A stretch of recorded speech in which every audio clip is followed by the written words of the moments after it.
இந்த 25 வருடங்களிலே அமெரிக்காவில் ஏறக்குறைய 40 மில்லியன் ஜனங்கள் சபைக்கு போகிறது நிப்பாட்டி இருக்கிறாங்க.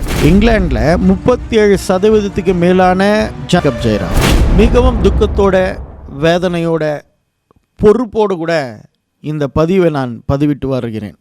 கிறிஸ்தவம் இப்படி குறைந்து கொண்டு இருக்க வேண்டிய காரணம் என்ன? உலகத்திலே முதலாவது மதம் என்று எடுத்துக்கொண்டாலும், நீங்கள் கிறிஸ்துவ மார்க்கம் என்று எடுத்துக்கொண்டாலும், எப்படி நீங்கள் எடுத்துக்கினாலும் பிரச்சனை இல்லை. உலகத்திலே முன்னோடியாக இருந்த தேவ பிள்ளைகள் இப்பொழுது குறைந்து கொண்டு வருகிறார்களே. வாலிப பிள்ளைகள் சபைக்கு போகிறதில்லையே. அப்படி சிலர் சபைக்கு போனாலும் தேவனோடு கூட எந்த விதமான கனெக்ஷன் இல்லை அவங்களுக்கு. ஒரு மதம் அவ்வளவுதான், ஒரு சாங்கியத்திற்கு சடங்கு இருக்குன்னு சொல்லுவாங்களே, அப்படி தான் போகிறாங்களாம். என்ன ஏது என்று நம்ம பார்க்க போகிறோம். இப்பொழுது பேவ் என்கிறதான ஒரு ஆராய்ச்சி இப்படியாக சொல்லுகிறது, அமெரிக்காவில் 1976 91% கிறிஸ்தவர்கள் இருந்தாங்க. இப்பொழுது 2022 ஒரு ஆய்வு நடத்தப்படுகிறது. 91% 64% குறைந்திருக்கிறது. சொல்லப்போனால் 27% கிறிஸ்தவர்கள் குறைந்திருக்கிறார்கள். சபைக்கு போகிறதில்ல, தேவனை தேடுகிறதில்ல, நாங்கள் கிறிஸ்தவர்கள் என்று பகிரங்கமாக சொல்லுகிறதில்ல. சில பேர் அக்னஸ்டிக்காக மாறியிருக்காங்க, சில பேர் நான் ரிலீஜியன், நாங்கள் எந்த மதத்தையும் சாராதவர்கள் என்று போயிருக்கிறாங்க. சில வாலிபர்களுக்கு கர்த்தரை குறித்து, தேவனை குறித்து ஒரு அக்கறையும் இல்லை. சயின்ஸு தான் சொல்லுகிற அளவுக்கு இன்னொரு பாதையில் போயிட்டு இருக்காங்க. செக்குலரிசம் ரொம்ப ஸ்ட்ராங்காக போயிட்டு இருக்கு. அடுத்தது ஆஸ்திரேலியாவில் 1971 93.8% கிறிஸ்தவர்கள் இருந்திருக்காங்க. 2021 கணக்கெடுப்பின்படி 68.2 குறைந்திருக்கிறது. சொல்லப்போனால் 25.6% ஏறக்குறைய சபைக்கு போகிற எண்ணிக்கைகள் ஆஸ்திரேலியாவிலும் குறைந்திருக்கு. மிகவும் அதிர்ச்சியான, வேதனையான ஒரு விஷயம் இவைகளெல்லாம். யூகேல, யுனைடெட் கிங்டமில் 2021 ஒரு ஆய்வு எடுக்கிறாங்க. அதில் 46.2% தான் சபைக்கு போகிறாங்க. கிறிஸ்தவர்கள் என்று தன்னை சொல்லிக் கொள்கிறார்கள். சபைக்கு போகிறார்கள் என்றால் நாங்கள் கிறிஸ்தவர்கள் என்று சொல்லிக் கொள்கிறார்கள். மீதி அடுத்தது 37.2% வாலிபர்கள், ஜனங்கள், நாங்கள் கிறிஸ்தவர்கள் அல்ல, நாங்கள் நான் ரிலீஜியன் அப்படின்னு இப்போ சொல்ல ஆரம்பிச்சிட்டாங்க. சபைக்கு போகிற எண்ணிக்கைகள் இப்பொழுது வெளியிடங்களில் குறைந்து கொண்டே வருகிறது. காரணம் என்ன? அடுத்த ஒன்று, தி அட்லாண்டிக் மேகசின் இப்படியாக சொல்லுகிறது. ஜாக் மீடர் என்பவர் ஒரு சீஃப் எடிட்டராக இருக்கார். அவர் என்ன சொல்லுகிறார் என்றால், இந்த 25 வருடத்தில் அமெரிக்காவில் 40 மில்லியன் சபைக்கு போகிற எண்ணிக்கைகள் குறைந்திருக்கிறது. அவர் சொல்லும் போதோ உள்ளெல்லாம் திடுக்கிடுகிறது. 12% மொத்த அமெரிக்கானுடைய ஜனத்தொகையில் அந்த சதவீதம் 12% சபைக்கு போகிற எண்ணிக்கைகள் இப்பொழுது குறைந்துடுச்சு, டிக்ளைன் ஆகிடுச்சு. இதுக்கெல்லாம் காரணம் என்ன? இதனுடைய காரணங்களை நாம் இப்போது பார்த்துட்டு அடுத்த வாரம் இதனுடைய சொல்யூஷன் நாம் என்ன செய்ய வேண்டும் என்றும் நாம் பார்க்க போகிறோம். இப்பொழுது ஃபர்ஸ்ட் திங், இது ஒரு மேகசின். அதில் இருக்கிற ஒரு நபர் என்ன சொல்ல வருகிறார் என்றால், 1950 கிறிஸ்தவம் தலை தூக்கி இருந்தது அமெரிக்காவில். 1960 சில பிரச்சனைகள், ரேஷியல் டிஸ்கிரிமினேஷன் அந்த இடத்துல நடக்குது. அந்த நேரத்தில் ஜனங்கள் குறைய ஆரம்பித்தார்கள். அடுத்தபடியாக 1970 செக்ஸ் ரெவல்யூஷன் ஒன்று தொடங்குதாங்க. சில அருவறுக்கக்கூடிய காரியங்கள், யார் இடத்துல ஆச்சும் யாராச்சும் எப்படின்னா பழகலாம், இது போலலாம் ஒரு சூழ்நிலை எனக்கு பிடிச்சிருக்கு, இது போல் ஒரு சூழ்நிலை. அப்போ ஒரு கிறிஸ்துவ மார்க்கத்திற்கு விரோதமான சில கலாச்சாரங்கள் இதெல்லாம் தலைவிரித்தி ஆடும்போது தவறுகளை நியாயப்படுத்தி பேசுகிறாங்க. இது போல காரியங்கள் சபையை பாதிப்புக்குள்ளாக மாற்றி இருக்கிறது என்று இந்த ஆய்வு சொல்லுகிறது. இந்த நபர்கள் சொல்கிறாங்க. கூடுதலாக சபையினுடைய சில ஜனங்களுடைய, பொதுமக்களுடைய அல்லது சபைக்கு போய்கொண்டு இருக்கிற வாலிபர்கள், இவங்களுடைய கருத்து என்னவென்றால், அவங்க சொல்லுகிற சில காரியங்களை நான் உங்களுக்கு சொல்ல போகிறேன், கவனிங்க. எந்த இடத்துல நம்ம ஜாக்கிரதையாக இருக்க வேண்டும் என்று தேவ பிள்ளைகள் அறிந்து கொள்ள வேண்டும். முதலாவது, சபைக்குள்ளாக விசுவாசிகளுக்கும் ஊழியருக்கும் ஒரு ஹைராக்கி, ஒரு பிரிவு. அதாவது மெய்ப்பெண் ஆடுகளோடு கூட இணைந்து வாழ வேண்டும். அது இல்லாமல் ஊழியர் என்றால் ஏதோ ஒரு இடத்துல இருக்கிற போல் விசுவாசிகளாம் ஒரு நிலையில் இருக்கிறது. இது போல் ஒரு ஹைராக்கி சபைக்குள்ளாக டிஃப்ரெண்ட் ஆஃபீஸில் அது நடைபெறும், டிபார்ட்மெண்ட்டில் நடைபெறும். அடுத்தது, எப்படி பிரசங்கம் பண்ணுகிறார்களோ அந்த தேவ வல்லமையை சபைக்குள்ளாக ஜனங்கள் உணரவில்லை. ஆதி அப்போஸ்தலர் காலத்தில் பிரசங்கம் பண்ணினார்கள், அற்புத அடையாளம் நடந்தது, அதிசயங்கள் நடந்தது. இப்பொழுது சபையில் வெறும் வெத்து பேச்சாக தான் இருக்கே தவிர அற்புதங்கள் நடைபெறவில்லை. டான்ஸ் ஆடுகிறதுலையும் ஓடுகிறதுலையும் குதிக்கிறதுலையும் இது போலவே காரியத்தில் ஒரு எமோஷனில் சபை நடந்து கொண்டு இருக்கே தவிர சபைக்குள்ளாக அற்புத அடையாளங்கள் இல்லை. அதனால் பிரசங்கிக்கிற அந்த பிரசங்கத்தின் வல்லமை, அந்த வார்த்தையின் வல்லமையை ஜனங்கள் ப்ராக்டிக்கலாக பார்க்க மாட்டேன்றாங்க. அது ஒரு காரணம். அடுத்தது, சில இடத்துல எப்பொழுதும் ஜனங்களை குத்தி கொண்டே இருக்கிற போல பேசுகிறது. நீ அதை செய்யக்கூடாது, நீ இதை செய்யக்கூடாது, கிறிஸ்துவம் அப்படி செய்யக்கூடாது, இப்படி செய்யக்கூடாது, இப்படியே சொல்லிட்டு இருக்காங்களாம். எதை செய்யணும்னு சொல்லி தர்றது இல்லையா, எப்படி ஃபாலோ பண்ணணும்னு சொல்லி தர்றது இல்லையா. அதாவது இடிக்கிறதுலே இருக்கிறாங்க. அவங்க சொல்ல வர்றது கட்டுக்கிறத பார்க்குறதில்ல.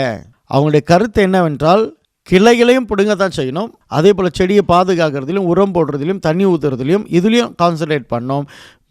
வெறும் உடைக்கிறதுலையே பார்க்குறதுனால வாலிபர்களுக்கு, இப்போ இருக்கிற வாலிபர்களுக்கு அது ஒரு கசப்பாக போகுது அப்படின்னு சில பொதுமக்கள் சொல்கிறாங்க, கிறிஸ்தவ பொதுமக்கள்.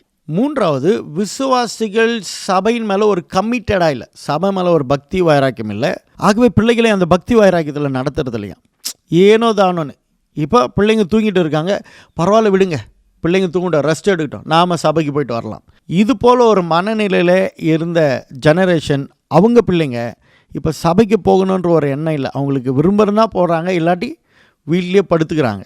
அப்போ சபைக்கு போகணுன்ற ஒரு கமிட்மெண்ட். இன்று கர்த்தருடைய நாள், நம்ம தேவனை தேட வேண்டும், தேவனை ஆராதிக்க வேண்டும், சபை என்பது மிகவும் முக்கியமானது என்று சபைக்கு போகிற அந்த கமிட்மெண்ட் நாளுக்கு நாள் பெற்றவங்களுக்கு குறைந்து போனது. இப்போ பிள்ளைகளுக்கும் அது இல்லாமே இருக்கிறது. இது ஒரு காரணத்தை சொல்கிறாங்க. நான்காவதாக, ஆன்லைன் சர்ச். அநேகர் வேலை செய்கிறாங்க, வேலை செஞ்சுட்டு களைப்பாக இருக்குது. ஆகவே ஆன்லைன்லேயே நான் என்ன பண்ணலாம், நம்ம சர்வீஸ் அட்டன் பண்ணலான்னு வீட்டிலே இருந்து விடுகிறார்கள், அவங்க சபைக்கு போகிறதில்ல. அடுத்தது, மெகா சர்ச்சும் ஒரு காரணம். மெகா சர்ச்சை குறித்து அவங்க சொல்லுகிறது என்னென்னா, நமக்கு புரிகிற பாஷையில் நான் சொல்கிறேன், வந்த மாடை கட்டுறதில்ல, போன மாடை தேடுறதில்ல என்றால் நிறைய ஜனங்க வருகிறதுனால யார் விசுவாசி, அந்த விசுவாசிகளுக்கு என்ன தேவை, அவங்க ஆவிக்குரிய வாழ்க்கைக்கு என்ன நம்ம உதவி செய்கிறது, எப்படி கர்த்தருக்குள்ளே நடத்துகிறது, எதுவுமே பாஸ்டருக்கு தெரியாது. அவர் ஏதோ ஒரு வானத்தில் உட்காந்துட்டு வர மாதிரி உட்காந்துட்டு இருப்பார். ஒரு 7, 14, 20 பேரை சபையை நடத்துறதுக்கு அப்பாயின்மெண்ட் பண்ணியிருப்பார். இவங்கெல்லாம் கூலிக்கு மாறடிக்கிறவங்க, எந்த விதமான ஒரு தாகம் வாஞ்ச விசுவாசிங்க மேலே இருக்காது, சம்பளத்துக்கு வேலை செய்கிறவங்க, அவ்வளோதான். அதனால் ஜனங்களோடு கூட ஒரு கனெக்ஷன், சபையோடு கூட ஒரு கனெக்ஷன், ஃபெலோஷிப் எதுவுமே இருக்காது. சபைக்கு வருவாங்க, ஆராதனை இருக்கும், வசனத்தை கேட்பாங்க, ஒரு ரிலீஜியஸ் மென்டாலிட்டியோடு வந்து போவாங்களே தவிர தேவனோடவும் ஒரு ஃபெலோஷிப்பும் தேவ பரிசுத்தவான்களோடவும் இருக்காது. இதெல்லாம் ஒரு காரணமாக சொல்லப்படுகிறது. ஐந்தாவதாக, வருகிற பிள்ளைகளுக்கு சபை மேலே இருக்கிறதான ஒரு அதிருப்தி. சில இடத்துலலாம் பாருங்கள், பாஸ்டர் பிள்ளைங்க நல்ல ட்ரெஸ்ஸை பண்ண மாட்டாங்க, பாஸ்டருங்க அவங்கள கண்டிக்க மாட்டாங்க, உலகத்தார் என்ன செய்கிறாங்களோ அதை விட வேர்ஸ்ட்டாக இருப்பாங்க. பாஸ்டமாவே சில இடத்துல அந்த மாதிரி நான் பார்த்துருக்கேன். ஒரு கிறிஸ்தவர்களுடைய அந்த ஒரு மாண்பு, அதுபோல் ஒரு ட்ரெஸ் கோட், அதுபோல் ஒரு ஒரு ஒரு மாடஸ்ட்டாக இருக்க மாட்டாங்க. இது போல் ஒரு சாட்சியற்ற வாழ்க்கைகள். அடுத்தது, கிறிஸ்தவர்களுக்குள்ளாக, பிலிவர்களுக்குள்ளாக ஒரு புது விசுவாசி இன்னொரு விசுவாசி ஒரு சாட்சி இல்லாமல் பார்க்கறது, இதுபோல் சபைக்குள்ளே இருக்கிறதான சில அருவறுப்புகள். அப்போ மற்றவங்கள பார்க்குறாங்க, மற்றவங்கள பார்க்கும்போது அவங்களே ஒழுக்கமாக இருக்கிறாங்களே, இவங்க பரிசுத்தமான தெய்வத்தை குறித்து பேசுகிறாங்க, ஆனால் அந்த பரிசுத்தத்தை குறித்து எந்த விதமான அவுட்வர்ட் அப்பியரன்ஸ், வெளிப்படையான ஒரு தன்மைகள் இவங்களுக்குள்ளே இல்லையே என்கிறதுனால வருகிற புதிய விசுவாசிகளுக்கும் அல்லது சபையில் இருக்கிறவர்களுக்கும் ஒரு அதிருப்தி உண்டாகிறது. இதுவும் சபை டிக்ளைனுக்கு ஒரு காரணம். ஆறாவது சொல்கிறாங்க, மோர் செக்குலர் வியூ. அதாவது எல்லாமே ஓகேன்ற மாதிரி, அது ஒன்றும் தவறு கிடையாது. Secularism is good. அதே சமயத்தில் கிறிஸ்தவ மார்க்கத்தை சரியாக தழுவ வேண்டும். மற்றவங்களுக்கு நம்ம பிரச்சனை பண்ணக்கூடாது. எல்லாமே இவங்க மனசுக்கு எதெல்லாம் ஒரு மொராலிட்டியே இருக்கும். சொல்லப்போனால் மொராலிட்டி தெரப்பின்னு சொல்லுவாங்க. அதுபோல் நம்ம ஒழுக்கமாக இருந்தால் போதும், நம்ம தர்மம் பண்ணால் போதும், இது போல் ஒரு மனநிலையை தவிர தேவனோடு கூட எந்த கனெக்ஷனும் இல்லை. நல்லவர்களாக இருக்கணும்னு ஆசை, மற்றவங்களுக்கு நல்லது செய்யணும், அவ்வளவுதான். ஆண்டவரோட கனெக்ஷனாக அதெல்லாம் ஒன்றும் தேவையில்லை என்ற ஒரு மனநிலை. அடுத்தது, சபைக்குள்ளாகவே டீவியேஷனுங்க, டிஸ்யூனிட்டி, ஒற்றுமை கிடையாது. சபைக்குள்ளாக ஒரு ஃபெலோஷிப் கிடையாது. ஒரு அந்யோன்ய ஐக்கியம் கிடையாது.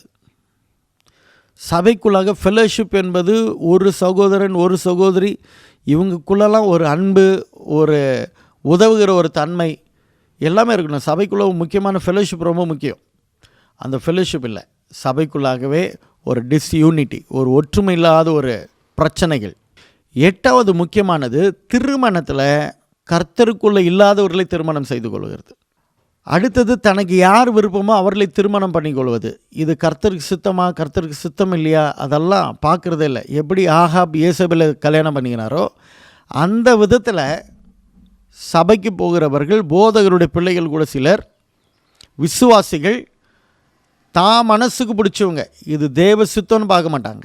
இந்த மேரேஜில் கோட்டை விடுகிறதுனால, டைவர்ஸ் இது போல் ஆகிறதுனால கிறிஸ்தவம் மிகப்பெரிய அளவில் பாதிக்கப்படுகிறது. 9வது முக்கியமானது, பாஸ்டருங்க வாழ்க்கையை பார்க்கும்போது சுகபோகமான வாழ்க்கை, இந்த ப்ராஸ்பரிட்டி காஸ்பலெல்லாம் வந்து பெரிய அளவில் விசுவாசிகளுக்கு கிறிஸ்துவத்தின் மேலே ஒரு பெரிய அதிருப்தி.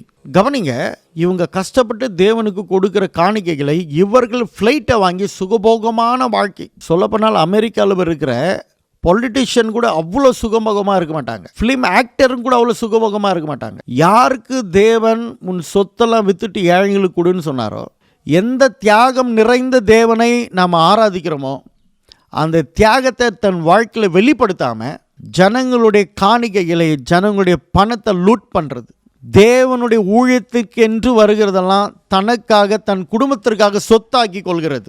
இது போல் தீமையான பழக்கங்களை ஊழியர் இடத்துல பார்க்கும்பொழுது விசுவாசிகளுக்கு அதிருப்தி உண்டாகுகிறது.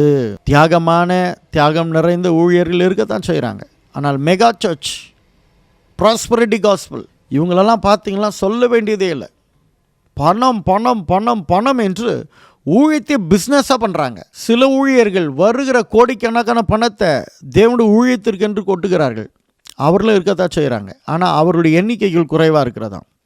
ஆனால் இதுபோல் மெகா சர்ச் என்ற போர்வையில், ப்ராஸ்பரிட்டி காஸ்பல் என்ற போர்வையில் ஜனங்களுடைய பணத்தெல்லாம் லூட் பண்ணி பணம் பணம் பணம்னு இருக்கிறதுனால ஜனங்களுக்கு அந்த பணங்கள் தேவனுடைய ஊழியத்துக்கு செலவாகாமல் அந்த பணங்கள் ஊழியருடைய சுகபோகமான வாழ்க்கைக்கும் ஃப்ளைட்டுக்கும் செலவாகும் போத ஜனங்கள் அதிருப்தி ஆகுகிறார்கள். இவங்க பிரசங்கம் பண்ணுற அந்த இயேசுவை ஊழியருடைய வாழ்க்கையில் பார்க்கல. இது மிகப்பெரிய ஒரு காரணம். அது 10வதுங்க, கடைசியாக சொல்ல அதிகமாக உண்டு. ஒரு 10 பாயிண்ட்டை மட்டும் நான் முக்கியமானது கொண்டு வந்திருக்கிறேன். 10வது, பேரண்ட்ஸ். எந்த தாயும் தகப்பனும் பிள்ளைகளை கர்த்தருடைய வழியில் நடத்தணுமோ, சத்தியவார்த்தை சொல்லுது, பிள்ளையாண்டனை நடத்த வேண்டிய வழியில் நடத்து, அவன் பெரியவனாகியும் அதை விடாது இருப்பான் என்று. அப்போ அப்பா அம்மா அங்கே அந்த தெய்வீக பயத்தில் பிள்ளைகளை நடத்துறதில்ல. நான் என்னுடைய நண்பருடைய மகனை விசாரிக்கிறேன். நான் இதுபோல் சில காரியங்களெல்லாம் படித்து நான் தெரிஞ்சுட்டு இருக்கிறேன். நீங்கள் அந்த இடத்துல இருக்கீங்க, என்ன தான்ப்பா அங்கே நடக்குது, என்ன விஷயம் கொஞ்சம் சொல்கிறா, கொஞ்சம் நீ யோசித்து நீ யார்கிட்டாச்சும் கேட்டுட்டுன்னா சொல்லி எனக்கு விஷயத்த அப்படின் போதும் அவன் 2 காரியங்களை சொல்கிறான். அதில் முதலாவது காரியத்தை நான் சொல்லிட்டேன். 2வது முக்கியமான காரியம் என்னவென்றால், பேரண்ட்ஸுங்க கர்த்தருக்கு பயப்படுகிற பயத்தில் பிள்ளைகளை நடத்துக்கிறது இல்லை. பாஸ்டர் பிள்ளைங்களையும் அப்படி தான் விடுறாங்க. அவங்கவுங்க பர்சனல் சாய்ஸ், அவ்வளோதான். அதில் நம்ம தலையிடுறதில்லை. இதை யார் சொல்கிறது? கிறிஸ்தவ பெற்றோர். குடும்பமாக சபைக்கு போகிற எண்ணிக்கைகள் குறைந்து போச்சு. பிள்ளைகளை தெய்வ பக்தியில் நடத்தணும், குடும்ப ஜபம் செய்யணும், கர்த்தர் ஒருவர் இருக்கிறார், அவரால் தான் எனக்கு இந்த ஆசீர்வாதம் வந்ததுன்னு கர்த்தர் செஞ்ச நன்மைகளை சாட்சியாக பிள்ளைகளுக்கு சொல்லுகிறதும், சாப்பிடும் போது சொல்லுகிறதும், பிள்ளைகளுக்கு கர்த்தரை குறித்து சொல்லி குடும்பமாக சபைக்கு கொண்டு போகிறதும், வீட்டில் குடும்ப ஜெபம் பண்ணுறதும், என்னெல்லாம் ஊழியர் போதிச்சார் அதை குறித்து வீட்டில் பேசலாம். இது எதுவுமே கிடையாது. பிள்ளைங்க சபைக்கு வரலன்னா ஓகே. அதில் சில கிறிஸ்துவங்க சொல்கிறாங்களா, உங்களுக்கு எப்படி தோன்றதோ அப்படி இருங்க, நீங்கள் நாங்கள் கிறிஸ்துவங்களாக இருக்கிறோம், நீங்கள் நான் ரிலீஜியன் சொன்னாலும் எங்களுக்கு பிரச்சனை இல்லை, உங்களுடைய மன விருப்பம். இது போல் ஒரு லுக் வேர்ம் கிறிஸ்டியன், அனலம் இல்லாமல் குளிரும் இல்லாமல் இருக்கிற வெதுவெதுப்பான நிலையில் இருக்கிற கிறிஸ்தவ பெற்றவர்கள், அதுதான் எங்கள் அப்பா சொல்லுவார், பெரிய ஏறு எப்படி போதோ அது போல தான் சின்ன ஏறு வரன்னு. அப்பா அம்மாங்களுக்கே தேவ பக்தி இல்லாமல் ஒரு சடங்குக்காக, ஒரு சம்பிரதாயத்துக்காக, ஏதோ கிறிஸ்தவம் நம்ம சர்ச்சுக்கு போகிறோம் அவ்வளோதான், ஒரு ரிலீஜியஸ் மென்டாலிட்டியோட அப்பா அம்மா அங்கே போகிறதுனால அந்த கரிஸ்மேட்டிக், அந்த உற்சாகம், அந்த எந்தூசியாசம், அந்த தெய்வீக பக்தி, தேவன் தன்னடா நம்ம தேசத்தை இப்படி ஆசீர்வதித்தார், இது போல் எந்த எண்ணமும் பெற்றவர்களுக்கு இல்லாததுனால பிள்ளைங்க அதை பார்க்க முடியல. ஆகவே அடுத்த ஜெனரேஷன் தேவனை தேடாமல் அவங்க விருப்பத்தின்படி நடந்து கொண்டே இருக்கு.